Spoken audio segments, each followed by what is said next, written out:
Xin chào các bạn đã quay lại với channel của mình. Trong video ngày hôm nay mình sẽ làm video về đồng Ethereum. Thì trước khi vào video mình xin nhắc lại mình mới tham gia thị trường mới được 2 tháng. Và video thì mình sẽ chia sẻ những cái gì mình trải qua trong thị trường này và những cái suy nghĩ của mình về thị trường thôi.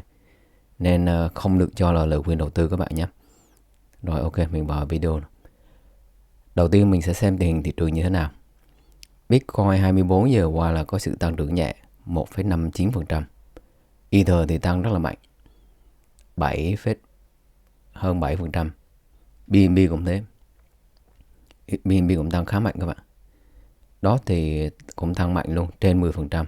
ADA thì không có gì thay đổi. Rồi bây giờ mình qua xem Bitcoin như thế nào.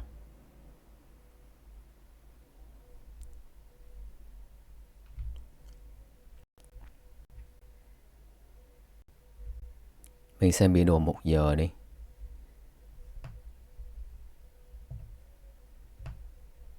Thôi mình xem video khác đi cho nhanh. Đây, video là ngày nè. 1 giờ xem.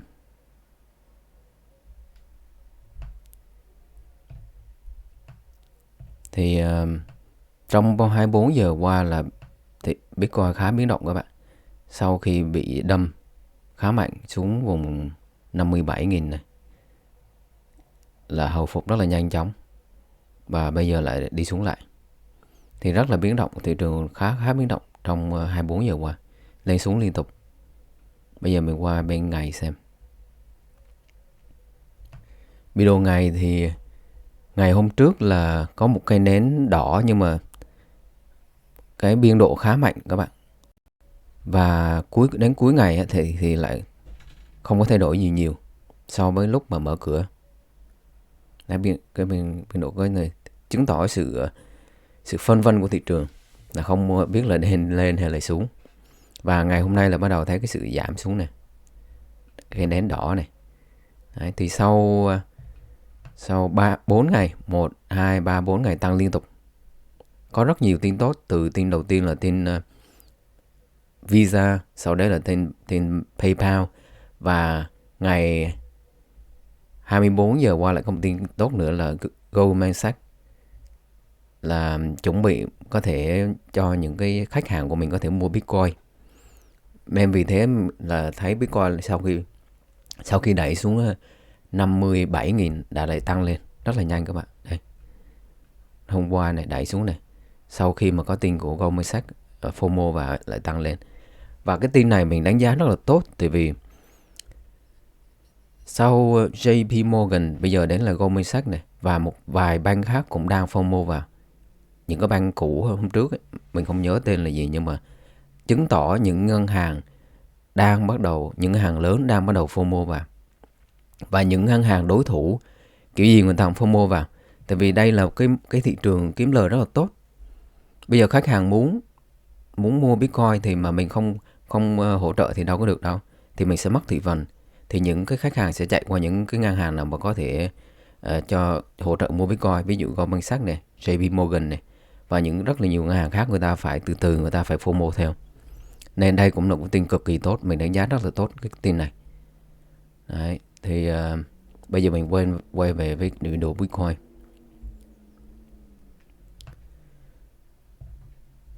Thì mình nghĩ là hôm nay sẽ điều chỉnh xuống một tí. Hôm nay là thứ 5 rồi. Để tuần sau mình có thể phá cái đỉnh cũ này 62.000 này cho tuần sau. Thì mọi thứ vẫn đi, mình nghĩ là đi như đúng những cái gì mình dự toán, là chưa vượt qua được cái vùng này, vùng 59.600 này. Trừ khi có một vài tin gì rất là tốt nữa trong ngày 24 giờ tiếp theo thì mình mới có thể lên được ngay và luôn. Chứ mình nghĩ là nếu không là phải từ từ đến tuần sau mới lên được. Đấy là cái nhận định trong cái biểu đồ ngày. Bây giờ mình qua biểu đồ tuần thì sao? Biểu đồ tuần thì mình vẫn giữ quan điểm là như vậy. Sau khi pump lên tầm 70.000, mình sẽ điều chỉnh xuống lại cái vùng mà là vùng này là vùng 50.000 đến 55.000. Tại vì đây là cái đường trung bình 21 tuần này. Trong tương lai mình phải gặp cái đường này. Đấy là quan điểm của mình. Đấy, tại vì các bạn có thể xem chỉ số RSI này là đang đi xuống này. Và trong tương lai mình sẽ phải điều chỉnh xuống lại cái level này. Đấy là quan điểm của mình về Bitcoin. Bây giờ mình qua bên Ethereum. Ethereum thì đây là biểu đồ ngày, thì mình có 1, 2, 3 ngày liên tục nến xanh. Đấy, và ngày hôm nay khả năng là cũng là nến xanh nữa. Mình đã vượt qua cái vùng tam giác này rồi, và các bạn có thể thấy vùng tam giác này. Và mọi chỉ số đều đang thấy là đang đi lên. Đường này là đường trung bình 51, 50 nhé. Đường này là đường trung bình 21 này, đường vàng này. Mình đang ở trên, đang là bu rồi đấy, đang bu, chu kỳ bu. Và mình sẽ xem là sẽ lên đến bao nhiêu nhé. Tại vì theo nhận định của mình là 2 tuần nữa là Bitcoin sẽ lên một đỉnh mới. Thì chắc chắn đồng Ethereum cũng sẽ ăn theo thôi. Thì mình xem là ăn theo bao nhiêu. Đấy, mình nghĩ là lên được khoảng 2.500 các bạn. Có thể lên được 2.600 nữa, nhưng mà quan tâm 2.500 này, trong khoảng này. Và trong vòng là khoảng 2 tuần ăn theo Bitcoin. Đấy là nhận định của mình về đồng Ether. Và tại vì Ether cũng có cái tin nó khá tốt là bên gì nhỉ? Visa chấp nhận cái đồng USDC mà chạy trên mạng lưới của Ether. Nên các bạn thấy là Ether mấy ngày hôm nay này, sau cái tin đấy là lên liên tục này. Lên liên tục, đổi chiều luôn, từ đang ở dưới này mà lên luôn. Đấy. Thì bây giờ mình qua biểu đồ tuần của Ether xem. Thì biểu đồ tuần này mình cũng đang có chiều hướng đi xuống này. Và mình nghĩ là sau khi đẩy giá lên tầm 2.500 đi, mình sẽ điều chỉnh xuống lại bao nhiêu. Mình nghĩ là phải rơi xuống tầm 25%, giống như Bitcoin, là rơi vào cái tầm 1.800 đến 2.000 trong cái khoảng này. Và mình nghĩ là sẽ gặp cái đường màu vàng này, giống y như bên Bitcoin, trong tháng 4 này, cuối tháng 4 gì đấy. Đấy là cái mình nghĩ là cái kịch bản đấy cũng khá cao, có thể xảy ra như vậy. Rồi bây giờ mình qua xem mình nhận định thêm đồng Ethereum. Thì như các bạn đã tham gia thị trường này là ai cũng biết là Ethereum là mạnh mẽ như thế nào. Đây là cái hệ sinh thái của Ethereum. Rất là nhiều cái nền tảng, rất là nhiều dự án đang chạy tại Ethereum các bạn. Rất là chuẩn chỉnh luôn. Đấy. Bây giờ Ethereum chỉ bị vấn đề là tại vì cái mạng lưới quá rộng, quá lớn, nên mình khi mà nhiều cái nền tảng chạy quá thì nó bị tắc nghẽn, tốc độ nó chậm lại. Thứ nhất, thứ hai là cái chi phí ga ấy, rất là cao. Nên bây giờ Ethereum cần phải giải quyết vấn đề đấy thì mới có thể tăng trưởng tốt được trong cái năm nay. Nhưng mà nói đi nói lại thì Ether vẫn là số 1, không có ai có thể đến gần được Ether. Tất cả những cái đồng như là Binance này, Cardano hay Polkadot là không bao giờ có thể đến gần được Ethereum trong cái năm nay. Được nửa như Ethereum là mình thấy là rất là thành công rồi trong cái năm này. Đấy. Thì bây giờ mình xem nhận định của những cái bạn mà đầu tư lâu năm như thế nào. Đây là các bác này rất là nhiều kinh nghiệm ở trong thị trường này rất là lâu rồi, nên mình rất muốn nghe cái nhận định của bác về cái đồng Ethereum như thế nào nhé. ZK rollups and optimistic rollups is in how they deal with invalid transactions. Without getting too deep into the weeds, ZK rollups eliminate invalid transactions through the use of these zero-knowledge proofs. That being said, with the optimistic rollups, there is a challenge period, usually about a week, where anyone can submit a fraud proof that shows that the aggregator has submitted an illegitimate transaction. If the ledger state is proven to be false, then this aggregator will lose a bond that they have initially set up. It's optimistic about the correct state being submitted unless participants can prove otherwise. Still with me? I know this is quite complicated, so I have left links to this blog post below that does break it down in a lot more detail. The main thing that you need to take away about optimistic rollups is that they are almost identical to Ethereum. support Solidity and all wallets. They even have their own virtual machine in the Optimistic Virtual Machine, or OVM. This will allow users to execute smart contracts in the OVM without increasing bloat on the EVM. So, how far are we from optimistic rollups? Well, pretty damn close. The project that has had the most traction with optimistic rollups is, unsurprisingly, a startup called Optimism. They've been working on optimistic rollups since June of 2019. They've come a long way since and have received backing from a number of high-profile VC firms. These were led by none other than Andreessen Horowitz, who helped them raise $25 million a few weeks ago. The Optimism devs have been hard at work and are aiming for a mainnet launch this March. This has, of course, led to a great deal of excitement in the Ethereum ecosystem. It will mean that many of the dApps and protocols running on the main chain can seamlessly port over to Optimism.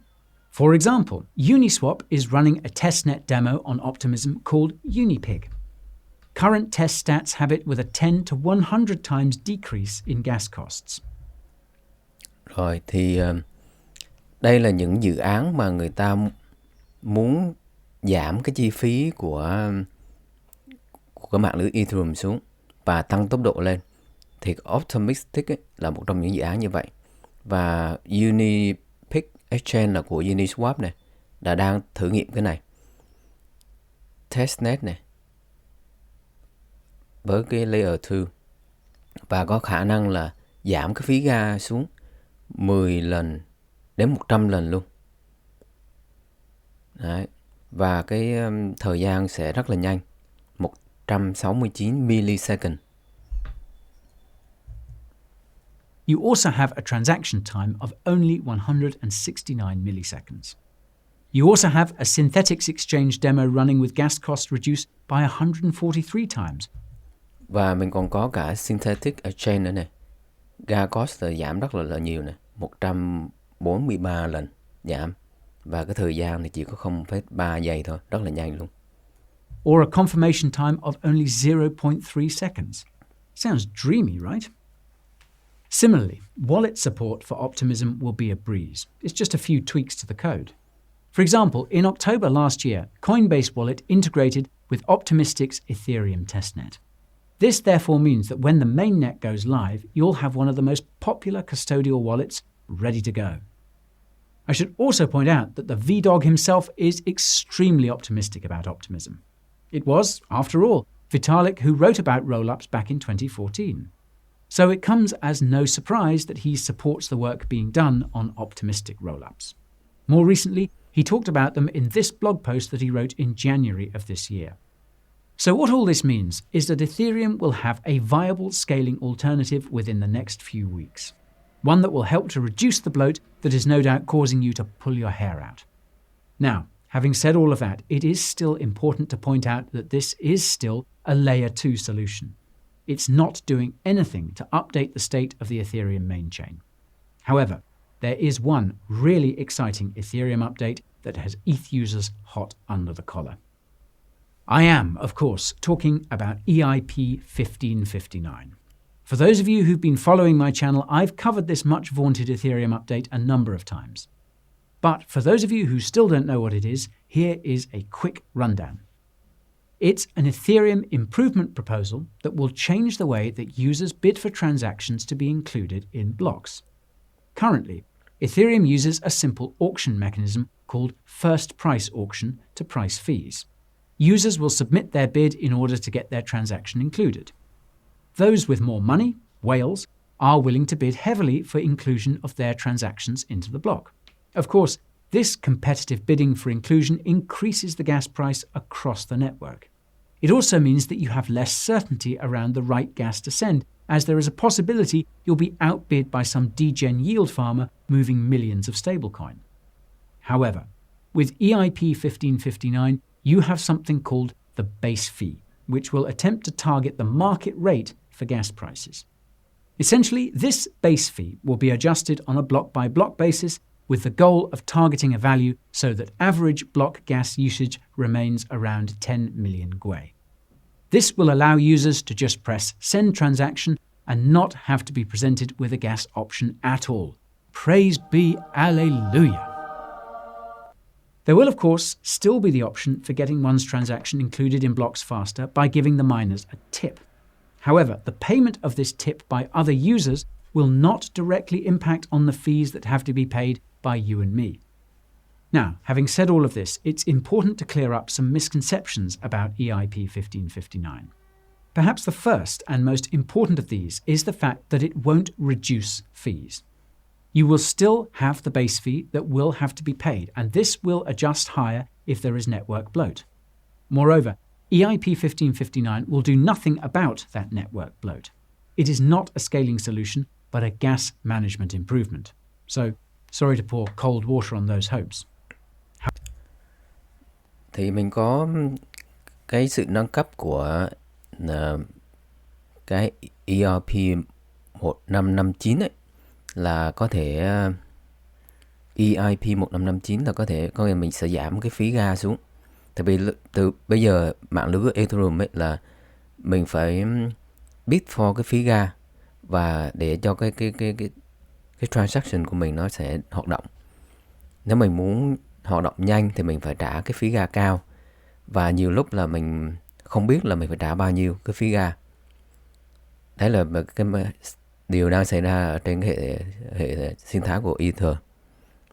Nhưng mà khi có cái sự nâng cấp của cái EIP 1559 đấy, là coi là nó sẽ có một cái pay fee là mình không cần phải dự đoán là phải tốn bao nhiêu tiền phí gas nữa, thì sẽ giúp cho rất là nhiều nhà đầu tư mà sử dụng cái mạng lưới Ether trong cái vụ mà chi phí gas sẽ giảm chi phí xuống rất là thấp. However, what EIP 1559 will do is improve the user experience. It will make it a lot easier to predict fees, and you won't need to guess a gas amount in the hope that it goes through. No longer will users have to worry about the risk that their transactions will be stuck in the mempool for hours on end. It also smooths out the volatility in the gas fees, which means that users can also time their transactions predictably. There are a number of other benefits from a security and efficiency standpoint. I can't go over all of them here, but I have linked to this extremely helpful forum post which breaks it down more in depth. That's below in the description. However, one of the most important things about EIP 1559 is the impact that it will have on the ETH supply. As I mentioned in my video last week, the base fee is burned. Given that gas is paid in ETH, this means that ETH will be burned. The more transactions there are, the more ETH is burned. Và một cái rất là tốt trong cái base fee này nữa là cái fee nó sẽ bị burn đi, sẽ bị đốt đi, thì sẽ làm giúp cho cái giá của Ether tăng lên. Đấy là một cái điểm rất là mạnh. So, this means that there is a possibility that these fee burns could completely counteract any ETH inflation. No one's ETH holding will be blunted by inflation on the protocol. It also blunts the arguments used by some who take issue with Ethereum's inflation. So, yes, this is going to benefit all of us when it's implemented.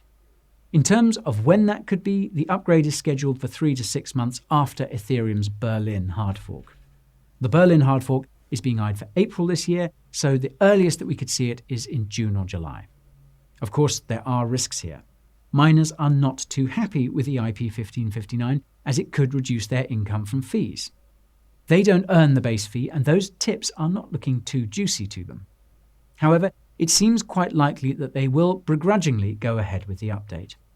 From a purely game theoretic aspect, they are incentivized to.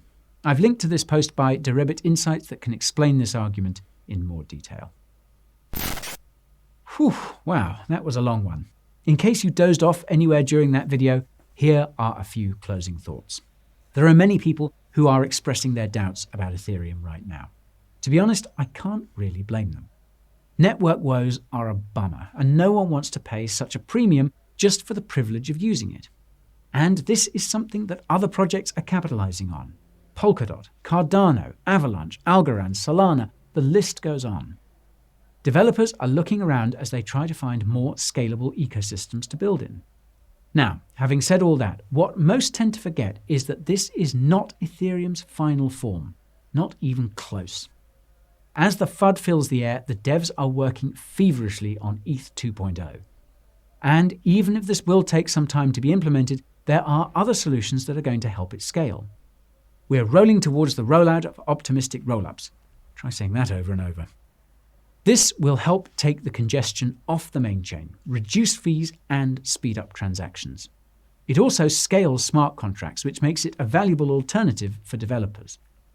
Then, of course, we have the long-awaited EIP 1559. I think that this could be a medium-term game changer for Ethereum. The more palatable user experience, together with those ETH burns, will supercharge use and, therefore, ETH value. Yes, there are risks. Risks which I have clearly elucidated now and in my video last week. However, I happen to think it's more of a risk to disregard Ethereum at this time. If you don't love ETH at its worst, you don't deserve it at its best. Rồi thì như bác này nhận định là đồng Ethereum bây giờ mới đang có rất nhiều dự án để mà giải quyết cái vấn đề thứ nhất là cái mở rộng mạng lưới, scaling, và thứ hai là giảm cái phí ga. Và bây giờ đến tháng 7 ấy, là bây giờ thì mình mới có cái Ethereum Layer 2. Và khi mà mình nghĩ là tháng 7 mà khi có những cái đấy xảy ra thì đồng Ethereum sẽ bùng nổ. Tại vì thứ nhất là mình giải quyết vấn đề là phí ga nó sẽ thấp xuống này. Thứ hai là tốc độ của mạng lưới sẽ rất là nhanh lên. Và thứ ba là mình đã có rất là nhiều cái nền tảng đang chạy trên mạng lưới Ether, và rất là nhiều những công ty, những cái công ty lớn, những cá mập đang đầu tư rất là nhiều vào cái mạng lưới của Ether. Đấy là điều những cái nền tảng khác không có. Ví dụ như là đồng Binance là không có này, không có cái ai, những cái cá mập nào đầu tư nhiều. Hay là đồng Cardano thì cũng chưa có cái gì hết, chưa có smart contract. Đấy, còn Polkadot thì vẫn đang yếu thế, rất là cũng chưa có gì phấn khởi.